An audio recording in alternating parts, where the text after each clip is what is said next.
वो मैं आलिया आपसे एक ये भी हम्बल रिक्वेस्ट करूंगा, भारत या जयशंकर के साथ अपना कंपैरिजन भी नहीं करना चाहिए।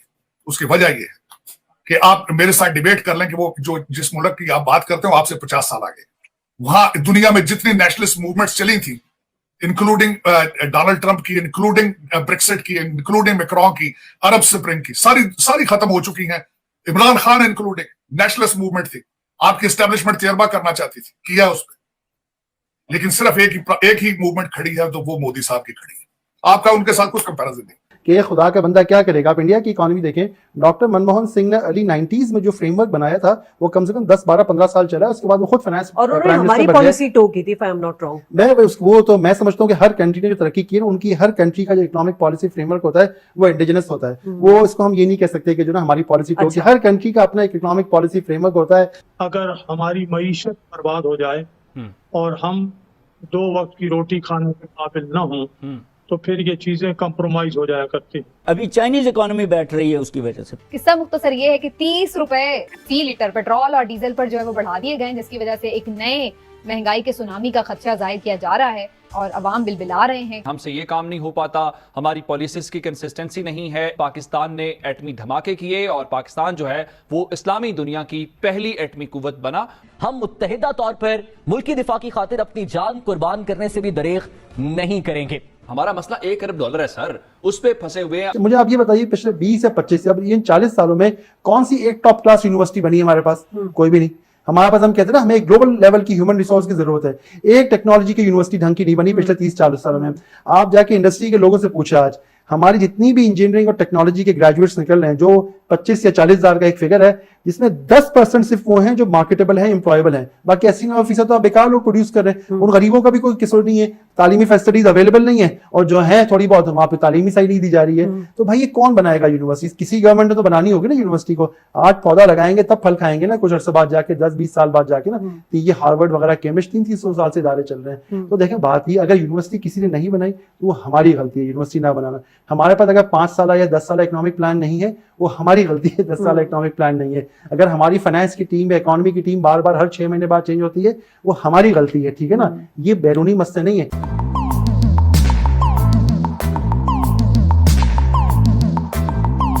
हर रोज डॉलर की ललकार और रुपए की पुकार है।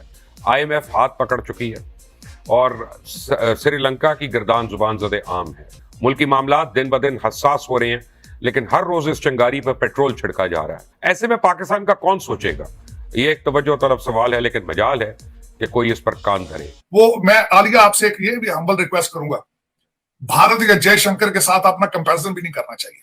उसकी वजह ये है कि आप मेरे साथ डिबेट कर लें कि वो जो जिस मुल्क की आप बात करते हो आपसे 50 साल आगे, वहां दुनिया में जितनी नेशनलिस्ट मूवमेंट्स चली थी, इंक्लूडिंग डोनाल्ड ट्रंप की, इंक्लूडिंग ब्रेक्सिट की, इंक्लूडिंग मैक्रोन की, अरब स्प्रिंग की, सारी सारी खत्म हो चुकी हैं। Imran Khan including nationalist movement थी, आपकी एस्टेब्लिशमेंट तजर्बा करना चाहती थी, किया उस पर, लेकिन सिर्फ एक ही मूवमेंट खड़ी है, तो वो मोदी साहब की खड़ी है। आपका उनके साथ कुछ कंपैरिजन नहीं। आपका कंपैरिजन मैं पहले बांग्लादेश से करता था, वो भी ज्यादती। आपका कंपैरिजन इस वक्त या सोमालिया और अफगानिस्तान से हो सकता है, दैट इज इट, पीरियड। क्योंकि आप हालते जंग में हैं, खाना जंगी है आपका हर मिनिस्टर, और एक ऐसा वजीर आजम जिसके एक हाथ में पेट्रोल है, दूसरे हाथ में आग है। ये सर्कमस्टांसेस अफगानिस्तान और सोमालिया वाले हैं, बांग्लादेश वाले नहीं है। और आपका श्रीलंका के साथ भी कंपैरिजन नहीं किया जा सकता, क्योंकि बहुत छोटा मुल्क है। 92% लोग जो है वो एजुकेटेड है, वो अपना सोल्यूशन ढूंढ लेंगे। वो सारे बुद्ध मत से हैं। आपके 70 फिरके हैं। आप आपने कभी देखा कि एक सियासी पार्टी से आगाज लेकर उसको मजहबी पार्टी बना दिया जाए? अमर बिन मारूफ का किया और आखिरी आग लगाने की ये कोशिश की गई है। उन्होंने कहा है कि आओ, ये सियासत नहीं है, जिहाद है। देखें ज्यादती, और देखें, मेरी समझ से बाहर है। आप कहते हैं एक ऐसा आदमी है जो पाकिस्तान के हर इंस्टीट्यूशन को ब्लैकमेल कर रहा है।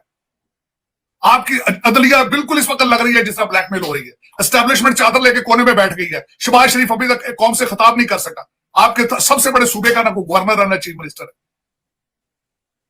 मेरा ये क्वेश्चन मार्क है कि डेस्टिनेशन क्या है आपकी? क्या डेस्टिनेशन? ठीक। अच्छा साजिद साहब, अभी आपने जो नेशनलिज्म की बात की, अगर हम इमरान खान की सियासत को देखते हैं, वो तो नेशनलिज्म को तो टोल बना रहे हैं। वो तो कह रहे हैं, गद्दार कह रहे हैं, बाकी सबको मुहिब्बुल वतनी। तो अगर वो सबसे बड़े एक ऐसे नेशनलिस्ट आ गए हैं, तो फिर तो मतलब ये मसला तो हल होना चाहिए ना, कि ये जो बात की जा रही है कि पाकिस्तान में इस तरह की चीजें होती हैं। आलिया, ये इनके लास्ट कार्ड्स थे। इन्होंने मैनिपुलेट करने की कोशिश की है। इनका ओरिजिनल मैंडेट करप्शन और दूसरा इनका रिफॉर्म्स था ओरिजिनल मैंडेट। लोग करप्शन से बेजार थे। वो जो 70 लाख पाकिस्तानी है, जो 70 लाख जो एलीट और अपर क्लास मिडिल क्लास है, वो ख्वाब देखते हैं एक सोसाइटी जहां करप्शन खत्म हो। वो हाइब्रिड सिस्टम नहीं चाहते, वो सही जमहूरियत चाहते हैं। ख्वाब ये दिखाया था, लेकिन आज ख्वाब अफगानिस्तान का दिखा रहे हैं। आज मजहब का कार्ड उन्होंने यूज किया है। आज उन्होंने गद्दारी का और एंटी अमेरिकनिज्म ये बाद में कार्ड यूज हुए हैं। लोग, ये ओरिजिनल मैंडेट नहीं था तहरीक इंसाफ का। मुझे अगले दिन मेरा बच्चा पूछता है, daddy what is Tehreek Insaf? American एक बच्चा पूछता है। मैंने कहा movement for justice. Movement is justice is not a religious portfolio. Justice लोग चाहते थे, लेकिन इन्होंने इन्होंने जिगजैग मार के आज उन्होंने कह दिया कि जिहाद है। आज जिहाद के लिए निकलो बाहर, और मेरे बच्चे लंदन में और मेरी बीबी जो है वो पाक दामन है, उसके बारे में कोई बात भी ना करे, लेकिन लोगों की बच्चियां आए और डीजे बट के गानों पे डांस करेंगे। This is what the call is. खुद हेलीकॉप्टर पे हैं, लोगों की बच्चों की डेड बॉडियों पे सियासत की जाए। This is embarrassing. It is against. मैं आखिर में यह भी कहना चाहूंगा आलिया, अगर आप मजहब पे बिलीव करते हैं, आप समझते हैं कि आप जिहाद कर रहे हैं, लेकिन जिहाद में अंदर हालते जंग में जो इस्लाम ये कहता है कि आप जाओ वहां पे दरख्त भी ना काटो, आप बच्चों पे हमला ना करो, बुजुर्गों पे भी ना हमला करो, खवातीन पे भी हमला ना करो। अगर आपने इस्लाम दिखाना तो दिखाया, दरख्तों को आग क्यों लगाई आपने अपने कैपिटल में? अपना मेट्रो क्यों चलाया आपने? मैं क्वेश्चन मार के मेरा इसमें। सर साहब, सेकंड लास्ट क्वेश्चन मेरा आपसे ये होगा कि क्या आप देख रहे हैं कि इमरान खान ये जो टैक्टिक्स वो यूज करते हुए इसमें वो कामयाब हो जाएंगे? उनको कामयाबी हासिल होगी, जो वो चाहते हैं वो हो जाएगा, उनको उनका एजेंडा वो हासिल कर लेंगे इलेक्शन, और फिर उसमें वो कामयाब होके आएंगे, ये हो जाएगा? नहीं हो, लग रहा है होना, ये अलग बात है, लेकिन इस वक्त वो ब्लैकमेल करने में कामयाब हो चुके हैं। आज सुबह, मैं शायद पहले ना होता, लेकिन फदियाल साहब की जो स्टेटमेंट आई सुबह मैंने पढ़ी, जिस तरह उन्होंने कहा है कि it's not a contempt of court, और दूसरा शायद उनको मैसेज ही नहीं मिला। एक तो वो मुझे देखिए सिग्नल्स होते हैं ना सारे, और दूसरा इस वक्त कोई भी आपके गवर्नमेंट की रेट उनको चैलेंज नहीं कर रही। आपका हर इंस्टीट्यूशन, हर इंसान उनसे ब्लैकमेल हो रहा है और डर रहा है, खौफ है।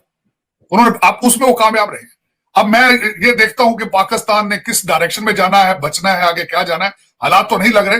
मेरे ख्याल में तो इससे बेहतर था खान साहब को वापस, ये मैंने शायद किसी के प्रोग्राम में ये शायद कहा था कि मेरा मशवरा मानते शहबाज शरीफ साहब तो ताला लगा के चाबियां गेट नंबर 4 पे फेंक के लाहौर चले गए।